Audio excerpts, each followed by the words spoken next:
Амансызбы ардактуу телекөрүүчү, бир апта бою өлкөдөгү жүз берген окуяларга саресеп салчу апта маалыматтык программасын баштайбыз.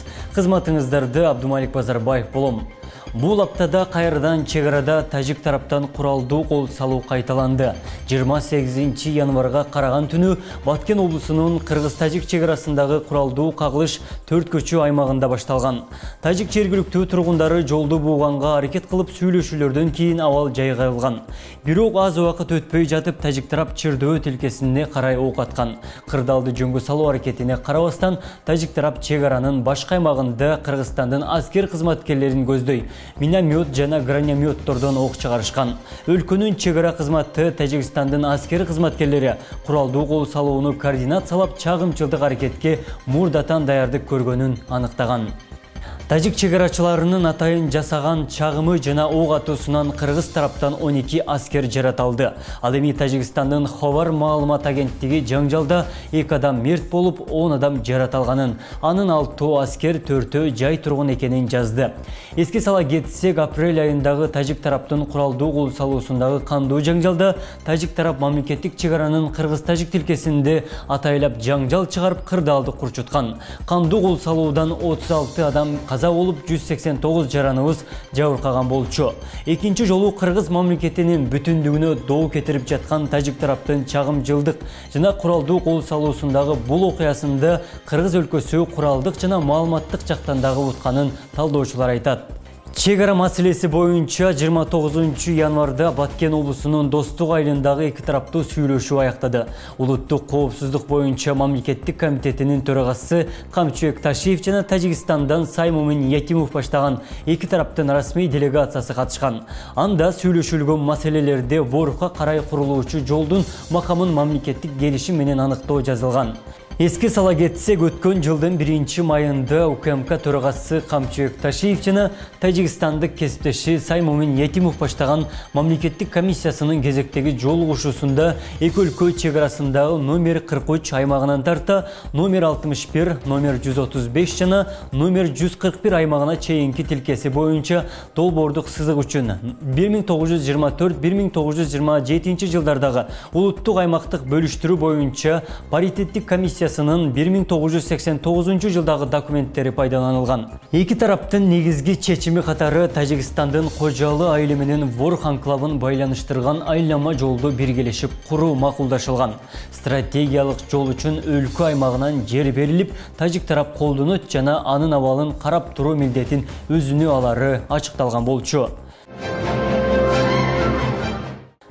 Кезекте бир апта бою өлкөдөгү урунттуу окуялар менен таанышып алыңыздар. 24 январ дүйшөмбү. Бул күнү иликтөөчү журналист Болот Темиров камактан чыкты. Бишкектин Свердлов райондук сотунун алдында аны журналисттер, активисттер жана укук коргоочулар тосуп алышты. Министрлер кабинетинин төрагасынын биринчи орун басары Арзбек Кожошев бул күнү Баткен облусунун статусундагы мыйзамын ишке ашыруу боюнча жыйын өттү. 62 чек ара конуштарынын тизмеси бекитилип, аларга айрым салык, жер, экономикалык жана башка жеңилдиктер берилери айтылды. Бул күнү Жогорку кеңештин эл аралык иштер, коргоо, коопсуздук жана миграция боюнча комитети Улукбек Мариповдун талапкерлигин Кыргызстандын Сауд Аравиядагы элчиси кызматына колдоду. Ал эми Идрис Кадыркуловдун талапкерлигин Кыргызстандын Украинадагы элчиси кызматына колдогон жок. 25 январ шейшембе. Президент Садыр Жапаров дипломатиялык мамилелердин түзүлгөндүгүнүн 30 жылдыгына карата бул күнү Борбордук Азиянын жана Кытай Эл Республикасынын мамлекеттик башчыларынын жааматтык онлайн жолугушуусуна катышты. Жыйында өлкө башчысы Кытай, Кыргызстан, Өзбекстан темир жолунун курулушу бир алкак бир жол демилгесинин алкагында флагмандык долбоор болушу керектигин билдирди. Ош өлкөдөгү эң таза шаар болууга тийиш. Бул күнү Ош тазалык ишканасы заманбап 12 жаңы техника менен толукталды. Ишкананын автогаражы реконструкцияланып, эскилиги жеткен техникалар толугу менен чыгарылды. Бул күнү Араван районунда алгачкы жолу калкты тейлөө борбору ачылды. Эли тейлөө үчүн паспорт алуу, жарандарды каттоо бөлүмдөрү бир мекемеге биригип, күнүнө 300-400 жаранды тейлөөгө шарт түзүлдү. Бул күнү мамлекеттик кызматкерлердин билими тууралуу дипломдору атайын кызмат тарабынан текшериле баштады. 26 январ шаршембе. Санариптик кызматтарды күчөтүп, калктын калың катмары менен экономикалык тартипте иштөөгө мезгил келди. Бул күнү министрлер кабинетинин төрагасы Акылбек Жапаров президенттин Ош облусундагы ыйгарым укуктуу өкүлчүлүгүнүн жана Ош шаардык мэриясынын коллегиялык жыйынына катышты. Кыргызстандын түштүк региондорунда бир нече күндөн бери газ берүүнүн көлөмү азаюуда. Кырдаалга жараша Ош газ ишканасы айрым учурларда чектөөлөрдү киргизүүдө. Бишкекте бул күнү 3 унаа кагышты. Бир жеңил автоунаа жана 2 маршрутка. Кырсыктын кесепетинен 2 маршруткада тең жүргүнчүлөр жабыркаган. 27 январ бейшембе. Бул күнү Ош шаарында карактоого шектелген кылмыштуу топ кармалды. Уюшкан кылмыштуу топ үйлөрдүн ээсин коркутуп, 62 000 сом, 1800 акш доллары жана баалуу буюмдарды карактаганы аныкталган. Кылмыштуу топтун ээси суу электе тартип сакчылары тарабынан 6 жаран колго түшкөн. Бул күнү Ош шаарындагы мектептердин биринде 7 жашар бала калемдин капкагын жутуп алып каза болду. Жалал Абадтын Нокен районунда милиция кызматкери дааратканада өзүн баш тарабына атып алып каза болду. 33 жаштагы милиция кызматкери дааратканада белгисиз себептерден улам бекитилип берилген табелдик ок атуучу куралы менен өзүн баш тарабына атып алып, окуя болгон жерден көз жумган. Өлкөнүн өзөгү болгон жаш жеткинчектердин тарбия алуусуна шарт түзүлсө, келечекте кубаттуу мамлекет курулат. Бул күнү Ош шаарында 75 орундуу бала бакчанын кошумча имараты пайдаланууга берилди. 28 январ жума. Министрлер кабинетинин төрагасы Акылбек Жапаров кыргыз-тажик мамлекеттик чек арасындагы абал боюнча ыкчам кеңешме өткөрдү. Анда октон жабыркаган кыргыз жарандарынын мүлкү мамлекеттин эсебинен калыбына келтирилери белгилүү болду. Мамлекет тарабынан каржыланып берилүүчү дары-дармектердин келүү убактысы жарым жылга созулуп кеткенин бейтаптар айтып чыкты. Мындан улам чет өлкөгө барып боор бөйрөк алмаштырып келген жарандардын дарыларын жетиштүү деңгээлде ичпегендиктен анализдеринде өзгөрүүлөр пайда боло баштаган. Улуттук энергия холдинг компаниясы керектөөчүлөрдү электр жарыгын үнөмдүү пайдаланууга чакырат. Бул күнү өлкөдөгү энергетикалык тутумдар Борбордук Азиянын бириккен энергетикалык шакекчесинде авариялык өчүрүүлөрдөн кийин электр энергиясын иштеп чыгуу, берүү жана бөлүштүрүү иштерин толук аткарганы айтылды.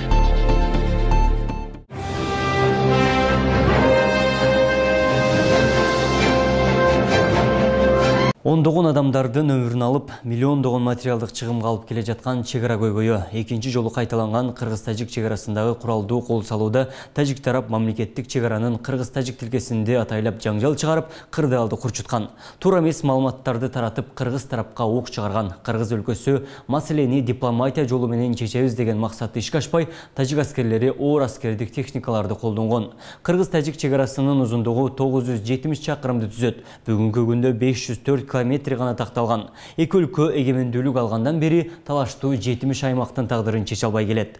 Соңку куралдуу жаңжалда кыргыз тараптан 12 жаран жараталды. Өлкөнүн эгемендүүлүгүнө жана мамлекеттин бүтүмдүүлүгүнө шек келтирген Баткен облусундагы чек ара маселеси эмне үчүн чечилбей, жыл өткөн сайын кандуу кол салууга айланып жатат. Апта маалыматтык программасынын коногу тарых илимдеринин кандидаты, доцент, жарандык активист Жолдошбек Бөтөнөев агай болмокчу. Саламатсызбы агай, студиябызга куш келипсиз. Алгач эле суроого өтсөм, өлкө эгемендүүлүк алгандан бери эң башкы көйгөйгө айланган чек ара маселесине бул кезге чейин кандай көңүл бурулуп келген? Деги эле Борбордук Азия аймагында кечеги кыргыз-тажик чек арасындагы куралдуу конфликт көңүл чордугунда турган маселе. Эми тарых үчүн, адилеттүүлүк үчүн айтышыбыз керек. Мына эгемендүү мамлекет болгонубузга 30 жыл болуп атат. Буга чейин Аскар Акаевдин мезгилинде, Курманбек Бакиевдин, Алмаз Атамбаев, Жээнбеков, анан азыркы президент Садыр Жапаровдун мезгилинде бир топ сүйлөшүүлөр болду. Бирок алар жемиштүү болбогондугу, ал 2021 жылда апрелдеги чек арадагы жаңжал, анда мына кыргыз тараптан 30-дан ашык биздин жарандарыбыз каза болду. Канчалаган үйлөр өрттөндү, моралдык, психологиялык жана материалдык чыгым тарттык.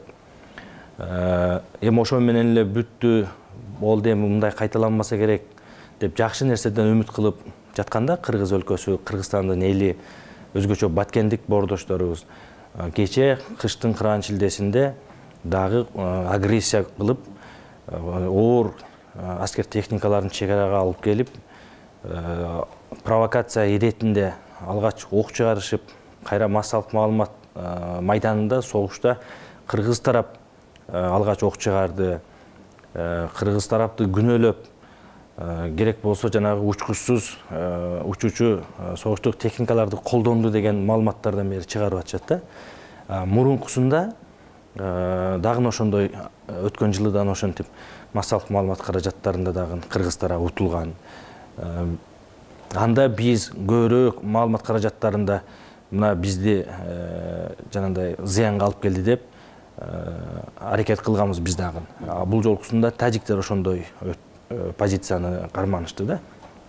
Эң негизги эле маселе бул 1920-30 жылдардагы ошол мезгилдеги СССРдин Борбордук Азиядагы улуттук аймактык бөлүштүрүү саясатына барып, ошол мезгилдеги акыйкатсыз, калыс чегараларды бөгөндүктөн ошол мезгилде убагындагы жетекчилердин жанагы кайдыгер мамилесинен, көңүл кош мамилесинен бул жүрүп отуруп, мына кече 90-жылдардын башында СССР деген улуу держава саясий картадан жок болуп, өзүнчө эгемендүү мамлекеттер пайда болуп атканда Алмата протоколунда каралган да акыркы 91-жылы.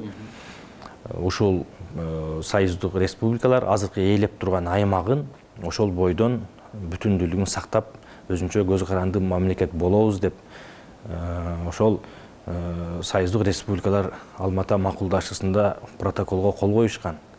Мына ушул аймак, ушул ар бир мамлекеттин менчиги. Анын чегарасын биз сыйлайбыз деп кол коюшкан. Кыргыз тарап 58-59, 89, акыркы 91-жылдагы Алмата протокол боюнча биз сүйлөшөбүз деп атат. Эгерде тажик тараптын пикири боюнча биз маселе чече турган болсок, анда биз азыркы Баткен областынын бир топ жерлеринен анда Тажик республикасын өткөзүп беришибиз керек болот. Ал эми ошол эле мезгилде тажик тарап мына Мургап, Каракөл аймагындагы, керек мындай айтканда, азыркы Тажикстан республикасынын 26% аймагын Кыргызстанга өткөзүп бериш керек болот. Жолдун аркы өзүндө тажиктер, бер көзүндө кыргыздар жашайт. Анан бири-бирин ташпаран кылат. Бул жөнөкөй шылтоолор, себептер болот. Неме шылтоолор болот, оттун тутанып кетишинечи.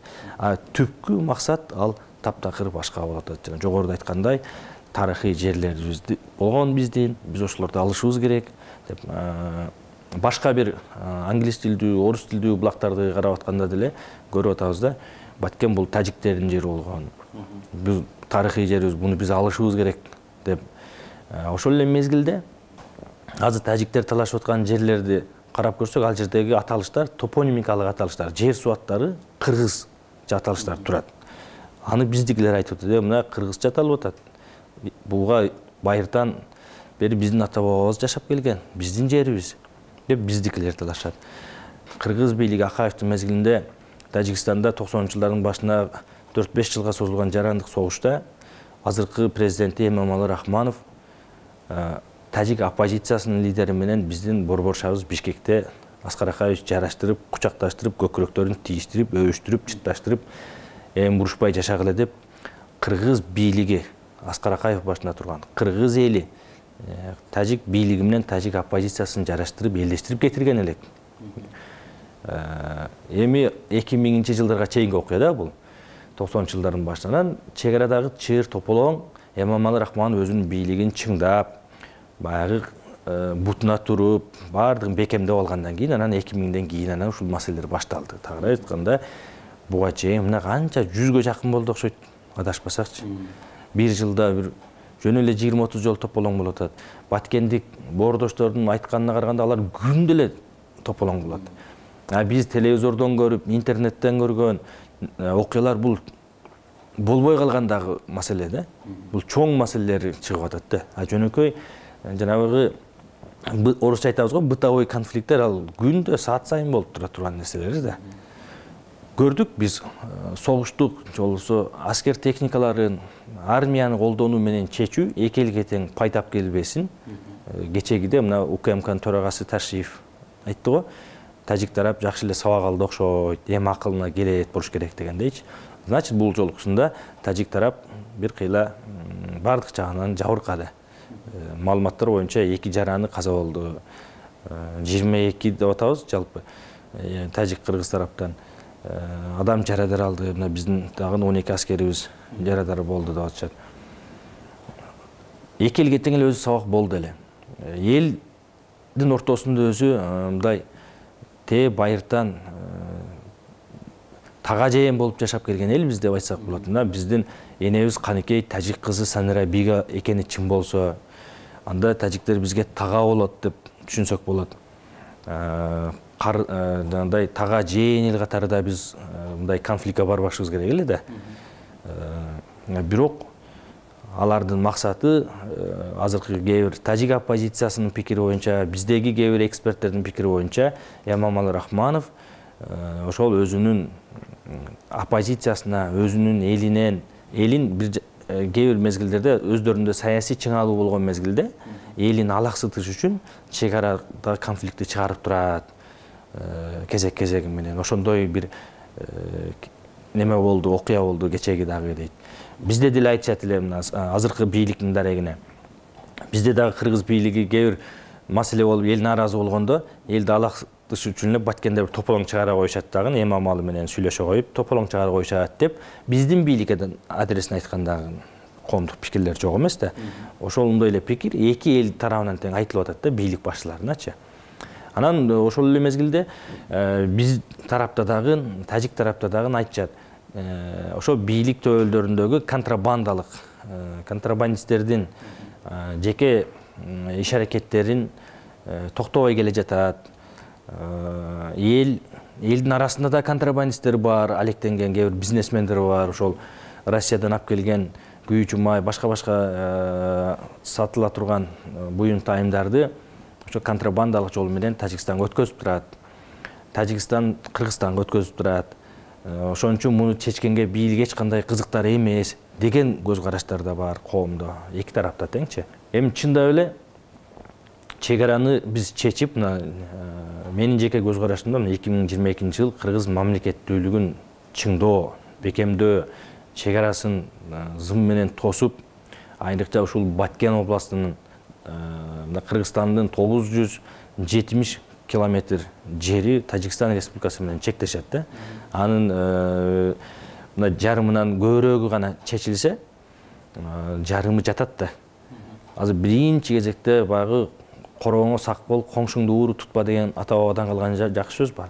Бардык ишти токтотуп, ушул Баткен областынын Тажикстан Республикасы менен чектешкен аймагын зым менен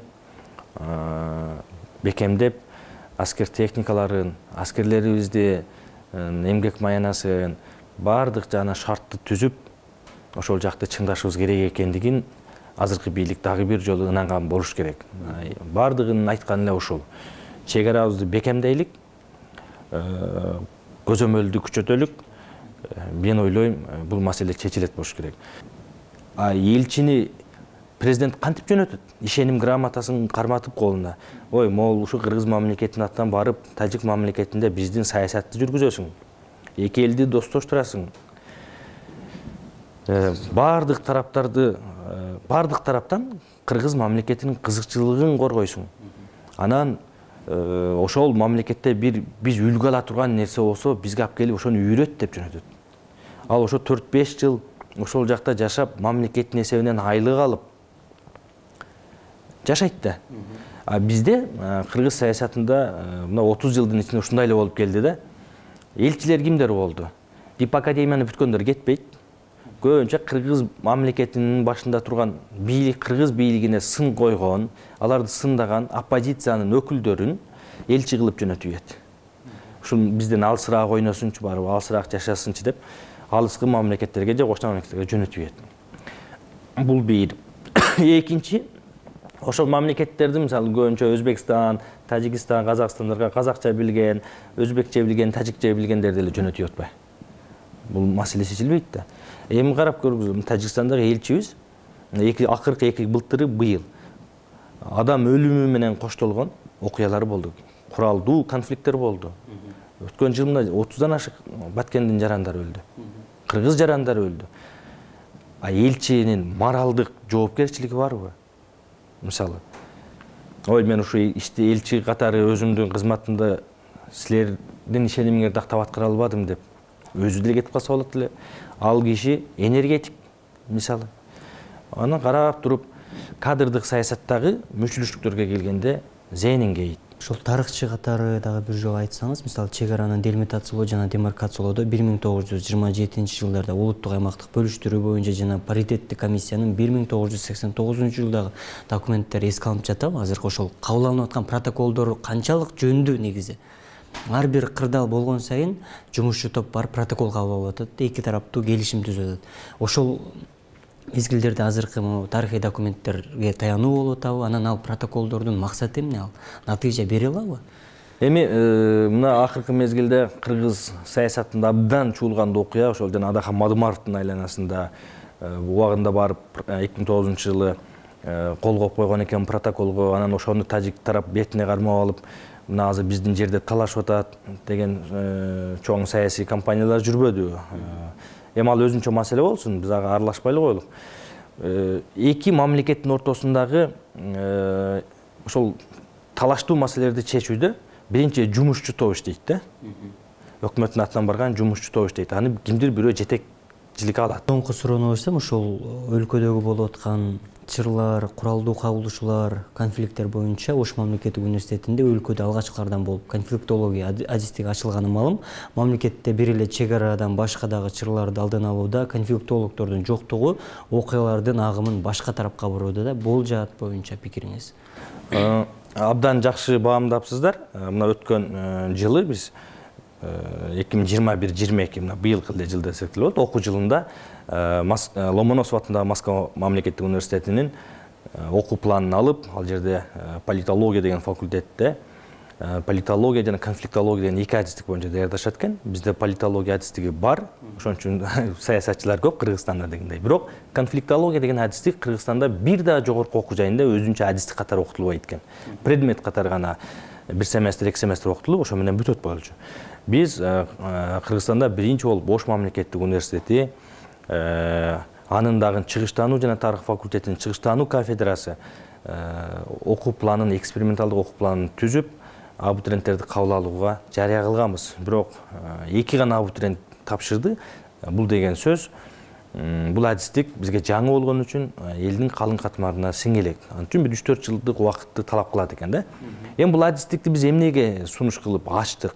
Эмне үчүн биздин университеттин жетекчилиги колдоп берди? Себеби Кыргызстан, анын ичинде дагы Кыргызстандын түштүк аймагы, мына Фергана өрөөнү менен чектешкен аймак. Бул конфликттин бардык түрү бар аймак да. Мына бизде чек арадан баштап чек ара конфликти бар, улуттар аралык конфликт бар, диний конфликт бар, мисалы кландык конфликттер бар, саясий башка-башка. Деги койчу конфликттин бардык түрү бул мына Фергана өрөөнүндө. Мына Торонто университетинде, Канадада Фергана өрөөнүндө конфликттер боюнча илимий изилдөөлөрдү жүргүзгөн илимий кызматкер абдан жогору бааланат экен. Бул Фергана өрөөнүндө конфликттерди издеп аткан турбайбы деп ага сый урмат менен мамиле кылышат экен. Биз конфликттин үстүндө жашап атып, Кыргызстанда конфликтологдорду даярдабайт экенбиз 30 жылдан бери. Кошуналарда бар экен, бизде жок. Эмне үчүн? Мына конфликтология деген адистик эмнени окутат? Бул ошол конфликттин келип чыгышын, анын жүрүшүн, өнүгүшүн, аны чечүүнүн жолдорун, жана сунуштарды берүүнү окутат. Эми конфликт абдан көп түрүчү, үй бүлөлүк конфликттен баштап мамлекет аралык конфликтке чейин жетет. Саясий конфликттер, социалдык конфликттер. Бизде мына ошол конфликтологдор жок болгон үчүн Кыргыз мамлекеттин өкмөттүк эмес уюмдар басып кетти да. Өкмөттүк эмес уюмдар, НПОлор бүт ошол Европанын, Американын акчасын алып алып, бардыгы эмес. Негизинен көпчүлүгү да, айрымдары гана жанагындай Кудайдан коркуп иштебесе, көпчүлүгү ошол Европанын, Американын саясатын жүргүзүп калды. Бизде конфликтологдорду жанагы пачкалап бүтүрүп аткан адистерде эмес, штучный кылып чыгарышыбыз керек. 10-15. Бирок алар мисалы 5 именно ушу чек ара боюнча адис болуп чыгыш керек. чегара боюнча конфликтолог болуп чыгыш керек. Чегарада чыр чыкса, кыргыз өкмөтү ошо конфликтологдорду баягы кызматка алып, өкмөттүн курамына алып, ошолор жанагындай стратегиялык пландарды түзүп, мониторингтерди жүргүзүп, соцопросторду жүргүзүп, ошол конфликт боюнча жанагы алектениш керек да. Бирөөсү болсо, мындай айталы, дагы бир 4-5-өө ошо улуттар аралык конфликттер боюнча дайым алектениш керек. Дагы конфликт чыкпай, улуттар аралык конфликт чыкпаш үчүн эмне кылыш керек? Эки улут же бир нече улуттун ортосунда кандай саясат жүргүзүш керек? Ал ошо менен алектениш керек. Бир дагы 4-5-өө бул диний конфликттер боюнча. Кыргыз окумуштуулар эмнени кылып атат? Ошо чегарага кызыгып, барып, ошол жерде иликтөөлөр жүргүзүп, китептерди жазып, чегарачылар боюнча, конфликттер боюнча.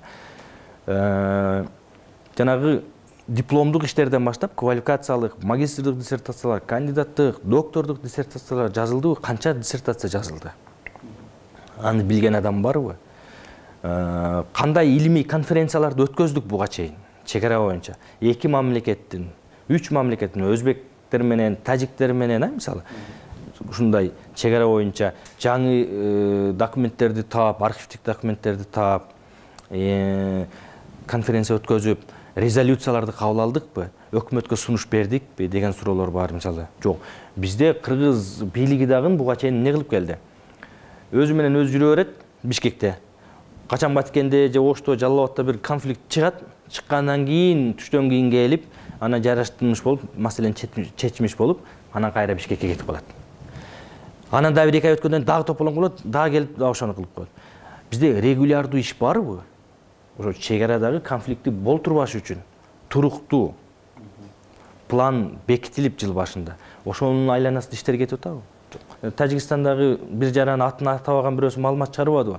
Ошол азыркы конфликт чыгып аткан жерде 70-80% Россияга кетип калган. Бул жерде жалаң эле бандиттер калган, контрабандисттер калган. Ошолор тополоң кылып атат. Биз Эмомалынын бийлигин сактап бериш үчүн өлгүбүз келбейт деп Тажикстандын жараны атын атабаган бир жараны чыгарып атат, мисалы. Ошон үчүн мен ойлоймун, тезирээк мына эртең дыйканчылык иштер башталганга чейин мына февраль иши чечишибиз керек. Эртең мартта дыйканчылык иштер башталат. Анан кийин эле Өзбекстан менен чегара турат.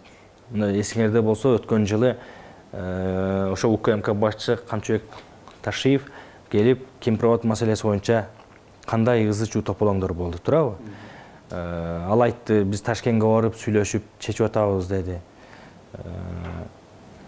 Анан элде нааразычылык болду. Өзгөн району, Кара Суу районунун жарандары мына эртең эле Ош областында дагы ушул Өзбекстан менен чектешкен аймактардагы чегара маселебиз турат. Булар менен деле биз чечилип бүткөн жок да. Бир эле Баткен калган жок да. Биздики Кытай менен бүткөн. Анда дагы биз уткузганбыз, ошо 100 гектарга жакын жерибизди Үзөң Кугуштан берип, алар менен бүтүрдүк. Кийин казактар менен Каркыра маселеси. Ал кетти. Макул, Кытай казак менен бүттү дейлик. Бирок өзбек менен, тажик менен чегара маселеси бүтө элек да биздин. Өзбекстан менен 1000 километрден ашык жерибиз чектешет. Анын канчасы чечилди, канчасы чечилди, алда турат. Да, азыркы Садыр Жапаровдун бийлигинде абдан чоң жоопкерчилик турат. Алдыда жасай турган. Биз азыр еще не вечер дегендей болуп атат да. Азыр эрте сүйүнгүдөй убакыт эмес. Ошон үчүн мен ойлоймун, компетенттүү адамдарды кыргыз өкмөтү, кыргыз бийлиги жанына тартып, кеп кеңештерди угуп, тез-тез жыйындарды өткөрүп, консультацияларды кылып, социалдык опросторду жүргүзүп, окумуштуу илимпоздор менен мамиле кылып, аларды дагы такыр унутуп койбойчу. Жогорку окуу жайлар, жогорку окуу жайдагы адистиктер эмне үчүн окутуп, эмне үчүн билим берип тарбиялап атабыз. Ошол кыргыз ар бир адистик кыргыз мамлекетинин өнүгүүсүнө пайдасы тийбесе, ал адистиктин эмне кереги бар? Ошон үчүн мына конфликтология адистигин биз өз кезегинде туура ачтык. Аны кыргыз өкмөтү колдоп бүгүнкү күндө. Керек болсо бюджеттик негизде орундарды берип бизге, мына азаматсыңар, Ош мамлекеттик университети, силер конфликтология адистигин ачыпсыңар. Мына кыргыз өкмөтү силерди колдойт. Мына Баткенден 10 баланы бюджеттик негизде окутуп берелик. Жалал Абадтан 5 баланы, Оштон 5 баланы бюджеттик негизде ошо конфликтология адистигинен бүтүрөлүк. Бүткөндөн кийин барып, ошол президенттин Баткен областындагы өкүлүнүн барып иштеген ошол жерде акимчиликте. ошол жердеги конфликт маселесин сен карайсың деп анын айлыгын 50 000 кылып колуна карматып шартты түзүп берип койсо, ошол жерде ошол чуркап жүрүп эл менен мамиле кылып иштейт, конфликтти изилдейт. Жалал Абад областында аны Аксы, Алабука, Чаткалда мына Шамалды сай биздин жолдун кырын алып чыгып Өзбекстан чегарасын зымдарын тартып, вышкаларды коюп койгон. Айта турганда айтып, айтпай турганда айтпай. Депутаттар дагы мисалы депутаттар не кылып атат? Мыйзам чыгарыш керек, анын аткарылышын көзөмөлдөш керек. Биздикилер депутаттыкты башкача түшүнүп алган депутаттар да жок эмес. Министр кылып койсо, министр менен эле барып тейтеңде баардыгын сөгүп кага бергендер да бар. Ошон үчүн ар ким өзүнүн жанагы функционалдык милдетин мыйзам чегинде аткарса, мен ойлойм, баардыгы өзүнө гана түшөт болуш керек. Анан эми ошол Тажикстанды чегараны жаап, аларды дагы ассаламу алейкум дей турган убакыт келмек турсун өтүп кетти да. Рахмат, чоң атай, студиябызга келип майык курганыңыз үчүн. Кыргыз-Тажик чегарасындагы 4 көчө жолу ачылып, кырдаал туруктуу Тажик тараптын куралдуу кол салуусунан 12 жараныбыз жаратылды. Дипломатияны четке каккан коңшу өлкөнүн чегарачылары оор аскердик техникаларды колдонуусуна карабай, кыргыз аскерлери мекенди татыктуу коргоп берди. Кооптуу кырдаалда чегарага чеп болуп келген 24 000ден ашуун тургун эвакуацияланды. УКМК төрагасы Камчыбек Ташиев куралдуу кагылышты токтотуу жана иликтөө боюнча коңшу тараптын өкүлдөрү менен бирдиктүү келишим кабыл алды. Атайын кызматтын башчысы Тажик тарап өткөн түндөгү ок атышуудан сабак алганын дагы эскертти.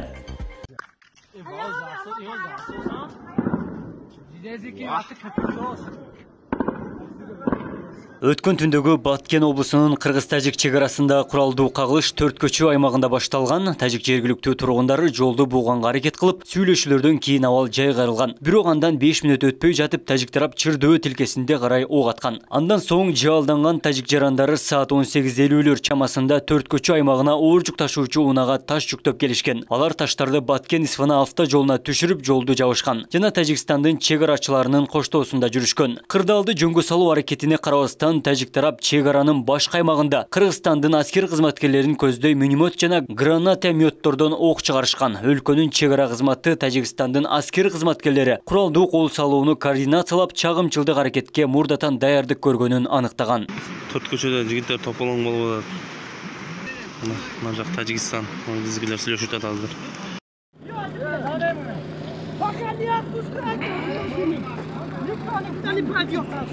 Кооптуу аймактардан чегарачылар атайын брондолгон унаалар менен айыл элдерин эвакуациялоону баштаган. Чегарада тутанган куралдуу кагылыштан улам убактылуу эвакуацияланган 24 237 жай тургун мектеп, бала-бакча өңдүү мамлекеттик мекемелерге, башка аймактын жакындарынын үйлөрүнө жайгаштырылган. Октон улам жан калкалап качкандардын катарында Шаадат Бердиярованын үй бүлөсү дагы бар. Шаадат айым Баткен районунун Кызылбел айылынан шаардагы мектептердин бирине келишкен. Эвакуацияланган калкка жай шарттар түзүлүп, тамак ашы менен камсыз болгон. Тургундардын тилегени тынчтык болсо дешет.